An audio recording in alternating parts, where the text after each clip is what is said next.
Sir, হ্যাঁ বসুন, আপনি একটু বসে বলেন। হ্যাঁ, আপনি আপনি একটু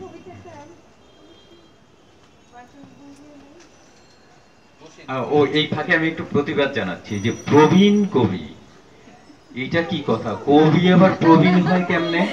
এই যে শাহানা রশিদ আপা, যে আমার খুব প্রিয় মানুষ, একেবারেই সহজ সরল একটা মানুষ, আমি সবাইকেই বলি যে এই মানুষটা প্রবীণ কবি, প্রবীণ হইলো কবে থেকে? কবি লেখক সাহিত্যিক আবার প্রবীণ হয় নাকি?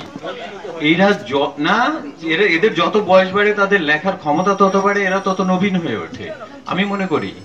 হুম। এবং যদি প্রবীণ বলেন তাহলে বলবো যে আপনি কোনো লেখাই লেখেননি এতদিন, এই কথা যেন আর কোনোদিন শুনি না।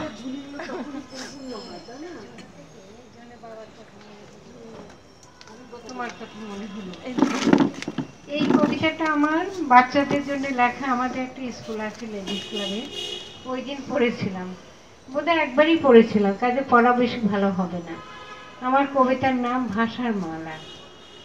21 আসবে, মা কথা বলবে, মা বলে ডাকবই, এ ডাক যে মধু, এ ভাষা যেন, এ ভাষা যে সবসময়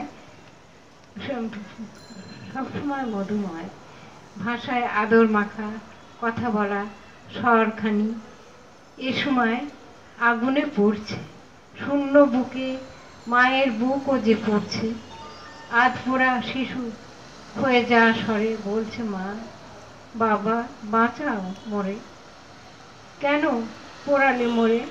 কি জবাব দেবে আজ? ভাষারা হারাচ্ছে যে নিজ সাজ।